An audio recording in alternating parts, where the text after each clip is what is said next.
जय हिंद दोस्तों, आप सभी का एफडी क्लासेस में स्वागत है। आज हम 24 जुलाई को जितने भी इम्पोर्टेंट क्वेश्चन बनेंगे उन सभी क्वेश्चन को देखेंगे। यदि आपको किसी भी क्वेश्चन में किसी भी प्रकार का डाउट हो तो कमेंट ज़रूर कर देना है। यदि आप हमारे वीडियो में पहली बार है तो चैनल को सब्सक्राइब, लाइक और शेयर ज़रूर करें, साथ ही बेल आइकन को भी दबाएं जिससे कि आपको नोटिफिकेशन मिल सके।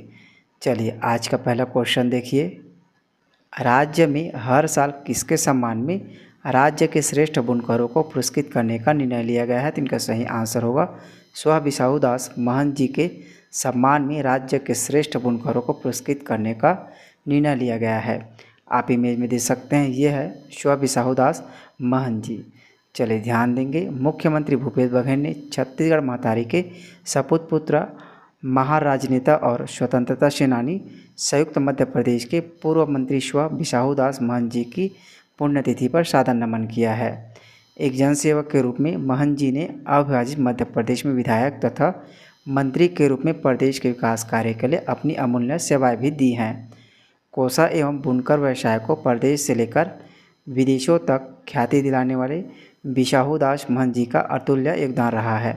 याद रखें, कोसा और बुनकर व्यवसाय को प्रदेश से लेकर विदेशों तक ख्याति दिलाने में बिसाहू दास महंत जी का अतुल्य योगदान रहा है, इसलिए प्रदेश सरकार ने इसके सम्मान में पुरस्कार देने की घोषणा की है।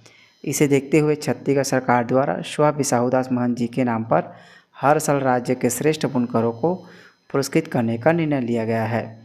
इसे भी याद रखेंगे। स्व बिसाहू दास जी का जन्म 1 अप्रैल 1924 को हुआ था और निर्धन 23 जुलाई 1978 में हुआ था। इसे भी याद रखेंगे। चलिए नेक्स्ट क्वेश्चन देखिए।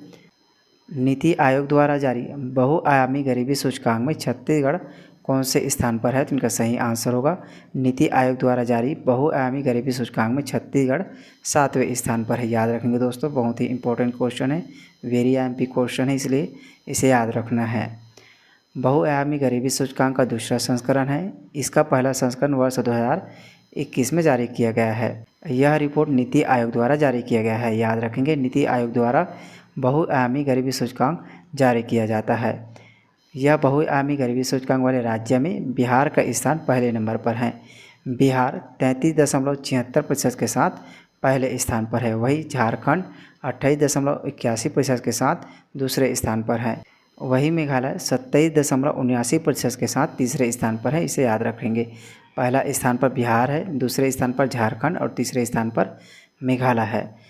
छत्तीसगढ़ 16.37 बहुआयामी प्रतिशत के साथ इस रैंकिंग में 7वें स्थान पर है। याद रखेंगे, छत्तीसगढ़ का स्थान इसमें 7वें स्थान पर है और छत्तीसगढ़ में 16.37% लोग अभी गरीबी के हालत में हैं। सबसे कम बहुआयामी गरीबी वाले राज्य में केरल का नाम याद रखना है। केरल में सबसे कम गरीब लोग हैं। इस रिपोर्ट में गरीबी की तीव्रता 47 से कम होकर 44 हो गई है, जो कि दर्शाता है कि भारत 2030 से पहले SDG लक्ष्य अर्थात सशक्त विकास लक्ष्य 1.2% बहुआयामी गरीबी को कम या आधा करना हासिल करने की राह पर है। इसे याद रखेंगे, इंपॉर्टेंट क्वेश्चन है।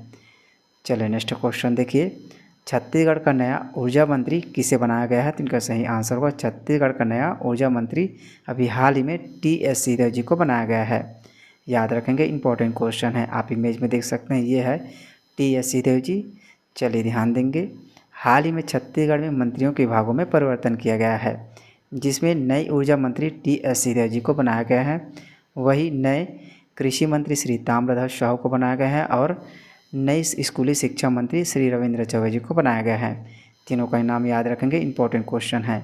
नए ऊर्जा मंत्री TS सिंहदेव जी को और कृषि मंत्री श्री ताम्रध्वज साहू को और स्कूली शिक्षा मंत्री श्री रविंद्र चौबे जी को बनाया गया है।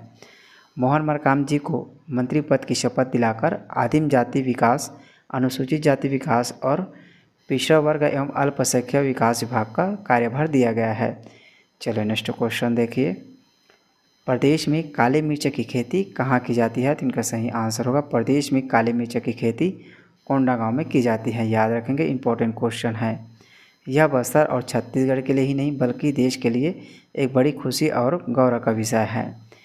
इस इलाके में संचालित हो रही माँ दंतेश्वरी हर्बल फार्म्स एवं रिसर्च सेंटर द्वारा विकसित काली मिर्च को उत्पादन की मात्रा, गुणवत्ता तथा सभी मापदंडों पर देश की सर्वश्रेष्ठ काली मिर्च के रूप में भारत सरकार के शीर्ष मसाला अनुसंधान संस्थान में दर्ज किया गया है। याद रखेंगे, इंपॉर्टेंट क्वेश्चन है।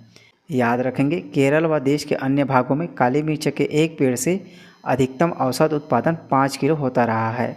याद रखेंगे, केरल व देश के अन्य भागों में काली मिर्च के एक पेड़ से 5 किलो का औसत उत्पादन होता है, जबकि कोंडागांव की मां धंतेश्वरी काली मिर्च 16 में यह औसत उत्पादन 8 से 10 किलो पाई गई है। याद रखेंगे, काली मिर्च के प्रकार, काली मिर्च 16 में यह औसत उत्पादन 8 से 10 किलो पाई गई हैं। उत्पादन की मात्रा के साथ साथ गुणवत्ता में भी काली मिर्च अन्य काली मिर्च से बेहतर है। इस आशय का एक लेख भारत सरकार के केंद्रीय मसाला अनुसंधान के नवीनतम आधिकारिक प्रकाशन में प्रकाशित हुई हैं। काली मिर्च को ब्लैक गोल्ड के नाम से भी जाना जाता है। याद रखेंगे, काली मिर्च को ब्लैक गोल्ड के नाम से भी जाना जाता है। चलिए नेक्स्ट क्वेश्चन देखिए, किस केंद्र शासित सरकार ने लोगों को मुफ्त चीनी देने की घोषणा की है? तो इनका सही आंसर होगा दिल्ली सरकार ने लोगों को मुफ्त चीनी देने की घोषणा की है। याद रखेंगे, इंपॉर्टेंट क्वेश्चन है। अंत्योदय अन्न योजना के लाभार्थियों को चीनी का वितरण निःशुल्क उपलब्ध कराया जाएगा। मुख्यमंत्री अरविंद केजरीवाल की अध्यक्षता में दिल्ली मंत्रिमंडल ने दिसंबर 2023 तक राष्ट्रीय राजधानी में 2.80 लाख से अधिक वंचित परिवारों को 1 किलो मुफ्त चीनी उपलब्ध कराने की प्रस्ताव को मंजूरी दे दी है। इस कदम का उद्देश्य वंचित परिवारों को होने वाली कठिनाइयों को कम करना है।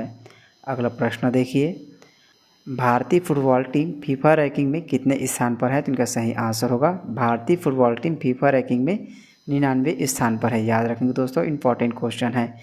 पिछले साल फीफा रैंकिंग में 100वें स्थान पर था, इस बार 99वें स्थान पर है। चलिए याद रखेंगे, 20 जुलाई 2023 को जारी नवीनतम फीफा पुरुष फुटबॉल रैंकिंग में भारतीय पुरुष फुटबॉल टीम एक स्थान ऊपर चढ़कर 99वें स्थान पर पहुंच गई है। यह फीफा रैंकिंग में 5 साल में भारत सर्वश्रेष्ठ स्थिति में है। भारत ने हाल ही में कुवैत के खिलाफ पेनाल्टी में अपना 9वां सैफ चैंपियनशिप खिताब भी जीत हासिल किया है। भारत ने खिताबी मुकाबले में लेबनान को 2-0 से हराकर अपना दूसरा इंटरकॉन्टिनेंटल कप जीत हासिल किया है। चलिए नेक्स्ट क्वेश्चन देखिए, हॉकी एशियन चैंपियनशिप ट्रॉफी 2023 का शुभांकर किसे बनाया गया है? तो इनका सही आंसर होगा हॉकी एशियन चैंपियनशिप ट्रॉफी 2023 का शुभांकर बोमन को बनाया गया है। आप इमेज में देख सकते हैं, ये है हॉकी एशियन चैंपियनशिप ट्रॉफी 2023 का शुभांकर बोमन।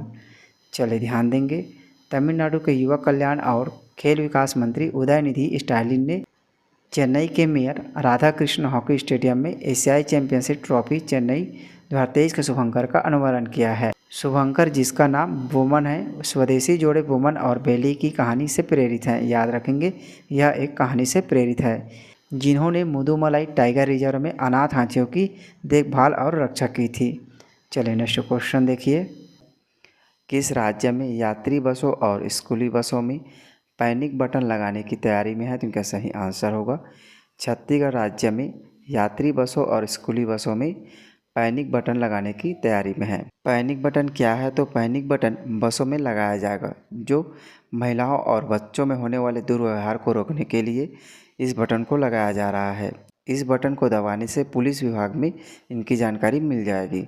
आगे देखेंगे, छत्तीसगढ़ में यात्री बसों में महिलाओं और स्कूली बसों में विद्यार्थियों की सुरक्षा को सुनिश्चित करने के लिए पैनिक बटन लगाने की तैयारी है। पैनिक बटन लगाने से बस में किसी प्रकार की दुर्घटना छेड़छाड़ होने पर पैनिक बटन दबाने से तुरंत कंट्रोल रूम को सूचना मिल जाएगी। इसके साथ ही बसों का लोकेशन, स्पीड आदि का भी पता चलता रहेगा। जीपीएस सिस्टम का कंट्रोल रूम डायल 112 कार्यालय में बनाया जाएगा।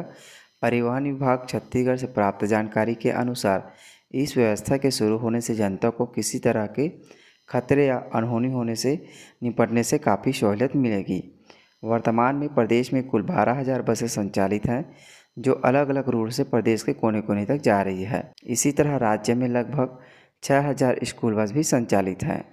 चलिए नेक्स्ट क्वेश्चन देखिए, छत्तीसगढ़ में देश का सबसे लंबा मंदिर कॉरिडोर कहाँ बनाया जाएगा? तो इनका सही आंसर होगा छत्तीसगढ़ में देश का सबसे लंबा कॉरिडोर दंतेवाड़ा में बनाया जाएगा। याद रखेंगे, क्योंकि देश का सबसे लंबा मंदिर कॉरिडोर दंतेवाड़ा में बनाया जा रहा है। दंतेवाड़ा की गठन 1998 में हुई है, इसे याद रखना है। दंतेवाड़ा की स्थापना 1998 में की गई है। दंतेवाड़ा बस्तर संभाग की एक प्रमुख जिला है, इसे भी याद रखेंगे। कोरबा जिला की स्थापना 1998 में, इसका भी 1998 में हुआ है। और दुर्ग जिला की स्थापना 1906 में, इसे भी याद रखना है। दुर्ग जिले की स्थापना 1906 में। रायपुर का 1861 में स्थापना की गई है, इसे भी याद रखेंगे। चलिए आगे देखेंगे। भारत का सबसे लंबा मंदिर कॉरिडोर व करीब 10 फीट ऊंचा स्वचालित विशाल घंटा अब दंतेवाड़ा की शान होगा। माता दंतेश्वरी मंदिर परिषद में प्रदेश का पहला और सबसे बड़ा मंदिर कॉरिडोर बनाया जा रहा है। उक्त स्थल पर स्वचालित मेटल से निर्मित 10 फीट ऊंचा घंटा जो अपने आप में हिंदुस्तान का सबसे बड़ा घंटा होगा। 108 दीप प्रज्वलित किए जाने के लिए 40 फीट ऊंची दीप स्तंभ भी शामिल हैं। आदिशक्ति पीठ मां दंतेश्वरी स्थित रिवर फ्रंट व कॉरिडोर का योजना अंतर्गत कार्य 4 चरणों में पूर्ण होना है। यह भारत का सबसे लंबा 2.95 किलोमीटर होगा। चलिए नेक्स्ट क्वेश्चन देखिए। पिछले वीडियो में हमने आपसे क्वेश्चन पूछा था कि मुख्यमंत्री विशेष स्वास्थ्य सहायता योजना के अंतर्गत सहायता राशि को बढ़ाकर कितने लाख रुपए की गई है, तो इसका सही आंसर होगा 25 लाख रुपए किया गया है। याद रखेंगे पहले 20 लाख था, इसे बढ़ाकर 25 लाख किया गया है। अब आपके लिए आज का क्वेश्चन, विधानसभा में जागरूक विधायक के रूप में किसे सम्मानित किया गया है, तो इनका सही आंसर आप कमेंट बॉक्स में ज़रूर दीजिएगा। चलिए मिलते हैं अगले वीडियो में। जय हिंद।